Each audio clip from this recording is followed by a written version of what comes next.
saya di sini akan menjelaskan sejarah pemikiran ekonomi pada masa Rasulullah. Perkembangan ekonomi Islam menjadi suatu yang tidak dapat dipisahkan dari perkembangan sejarah Islam. Pemikiran Islam diawali sejak Nabi Muhammad SAW dipilih sebagai Rasul. Rasulullah mengeluarkan sejumlah kebijakan yang menyangkut berbagai hal yang berkaitan dengan masalah hukum, politik, dan juga masalah perniagaan atau ekonomi. Adapun perkembangan pemikiran pada masa-masa tersebut adalah sebagai berikut. Yang pertama, kebijakan fiskal pada masa Nabi Muhammad SAW. Lahirnya kebijakan fiskal di dalam dunia Islam dipengaruhi oleh banyak faktor. Salah satunya karena fiskal merupakan bagian dari instrumen ekonomi publik. Untuk itu, faktor-faktor seperti sosial, budaya, dan politik termasuk di dalamnya. Tantangan Rasulullah sangat besar di mana beliau dihadapkan pada kehidupan yang tidak menentu baik dari kelompok internal maupun eksternal. Yang kedua, unsur-unsur kebijakan fiskal pada masa pemerintahan Rasulullah SAW. Beliau sebagai pemimpin di Madinah yaitu dengan melakukan unsur-unsur ekonomi yaitu sebagai berikut. 1. Sistem ekonomi. Sistem ekonomi yang diterapkan Rasulullah SAW berakar dari prinsip-prinsip Qur'ani. Di sini ada beberapa prinsip-prinsip yang pokok tentang kebijakan ekonomi Islam yang dijelaskan Al-Quran sebagai berikut. Yang pertama, kekuasaan tertinggi adalah milik Allah SWT. Kedua, manusia hanya khalifah Allah SWT di muka bumi. Yang ketiga, semua yang dimiliki dan didapatkan manusia adalah atas rahmat Allah SWT. Yang keempat, kekayaan harus diputar dan tidak boleh ditimbun. Yang kelima, eksploitasi harus diputar dan tidak boleh ditimbun. Selanjutnya B. Keuangan dan pajak. 3. Sumber-sumber pendapatan negara. A. Berdasarkan jenisnya. Pendapatan primer diantaranya ada ghanimah, faik, kharaj, wakaf, usr, jizyah. Pendapatan sekunder diantaranya ada uang tebusan, pinjaman, amwal fadal, nawaib, sodakoh atau seperti kurban dan kafarat atau hadiah. B. Berdasarkan sumbernya. Muslim, zakat, usr, zakat fitrah, wakaf, amwal fadil, nawaib, sodakoh dan lain-lain. Non-muslim, jizyah, kharaj, usr atau 5%. Umum, ghanimah, faik, uang tebusan, pinjaman dari muslim atau non-muslim. 4. Pengeluaran negara di masa Rasulullah SAW. A.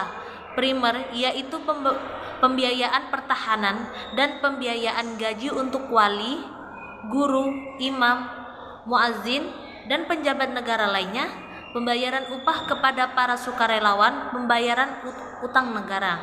B. Sekunder, yaitu bantuan untuk orang belajar agama di Madinah, hiburan untuk delegasi keagamaan, hiburan untuk para utusan suku dan negara, serta biaya perjalanan mereka. Pembayaran utang untuk orang yang meninggal dalam keadaan miskin, pembayaran tunjangan untuk sanak saudara Rasulullah SAW. 5. Baitul Mal.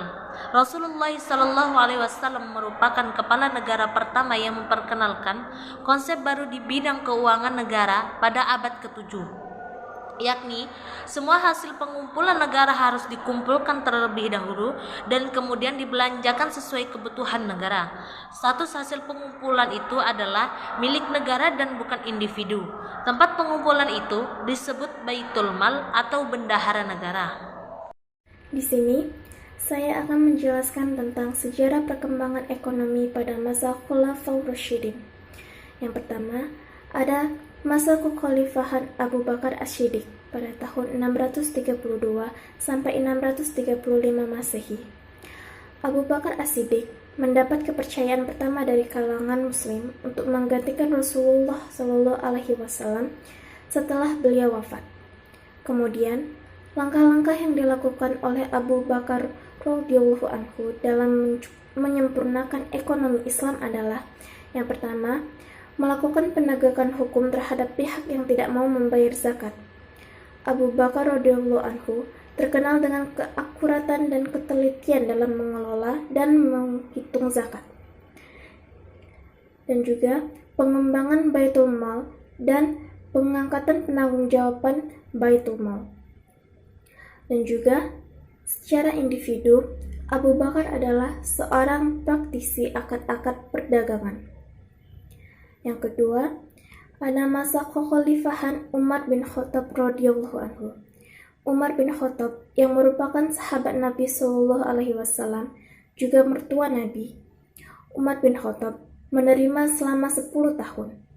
Umar banyak melakukan inovasi pada kebijakan sebelumnya. Semakin luas wilayah kekuasaan, Umar mulai memperlakukan administrasi negara dan membentuk jawatan kepolisian. Dalam bidang perdagangan, Umar menyempurnakan hukum dagang tentang pajak dan mendirikan pasar-pasar sebagai penggerak roda perekonomian rakyat.